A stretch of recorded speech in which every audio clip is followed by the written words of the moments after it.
Assalamualaikum warahmatullahi wabarakatuh. Apa kabarnya? Semoga Allah selalu memberikan kesehatan dan keberkahan untuk kita semua. Untuk membantu channel ini agar berkembang jauh lebih baik lagi, yuk bantu dengan cara klik subscribe dan hidupkan lonceng notifikasinya. Dan jangan lupa like ya. Selamat belajar, teman-teman.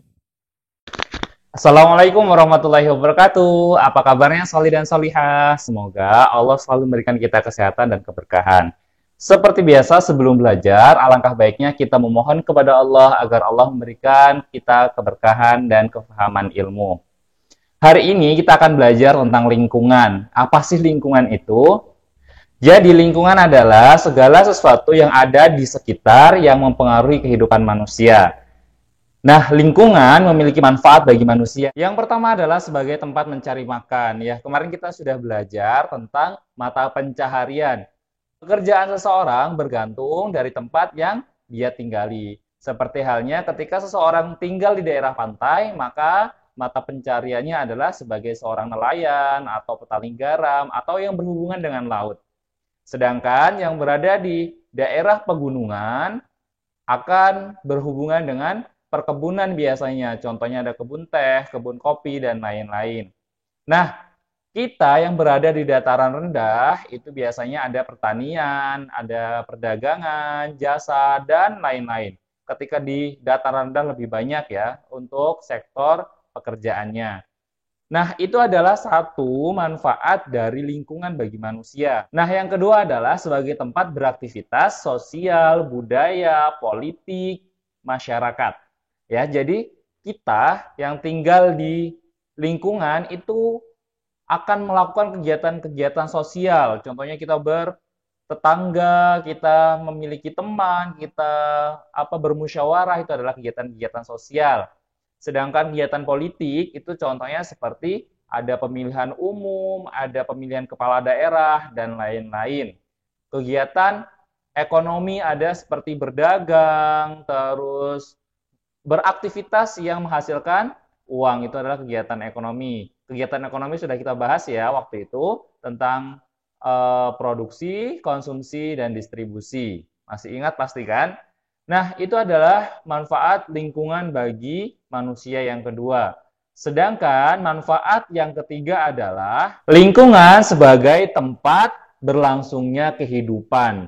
Apa ya maksudnya?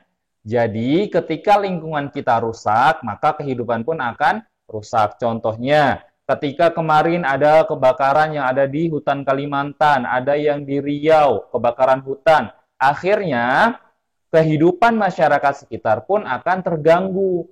Ada yang sesak nafas, sakit-sakit, dan ada yang meninggal dunia.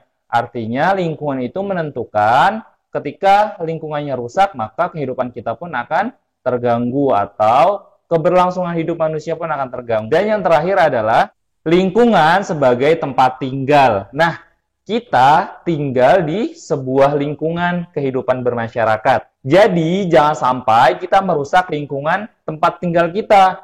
Contohnya seperti apa? Membuang sampah sembarangan, tidak membuang sampah pada tempatnya, tidak membersihkan lingkungan, jorok, dan lain-lain. Itu adalah salah satu bentuk contoh yang tidak harus dicontoh. Jadi kalau kita tinggal di lingkungan harus membersihkan dan menjaga. Dan terutama kita yang berada di Jakarta khususnya, jangan sampai kita masih saja membuang sampah sembarangan dan masih sering menggunakan produk yang banyak menghasilkan sampah. Jadi usahakan ketika kita berbelanja, kita ke warung membeli makanan atau jajan, usahakan menggunakan yang minim sampah atau yang menggunakan sampah organik seperti daun dan kertas. Ketika kalian menggunakan plastik, maka itu akan merusak keseimbangan lingkungan. Jadi diusahakan ya buat kalian yang ada di rumah, jaga lingkungan sekitar dengan cara tidak membuang sampah sembarangan dan terus menjaganya. Karena dalam Islam pun dikatakan an-nazafatu minal iman. Jadi kebersihan itu adalah sebagian daripada iman. Jadi kalau orang jorok jangan-jangan imannya terganggu nih. Karena Islam mengajarkan tentang kebersihan. Jadi seorang muslim itu harus bersih, harus menjaga lingkungannya. Jangan sampai kita merusak lingkungan yang telah Allah ciptakan. Sekian video pembelajaran hari ini. Jangan lupa stay safe di rumah, jangan kemana-mana, di rumah aja, dan tetap jaga kebersihan dan kesehatan. Assalamualaikum warahmatullahi wabarakatuh.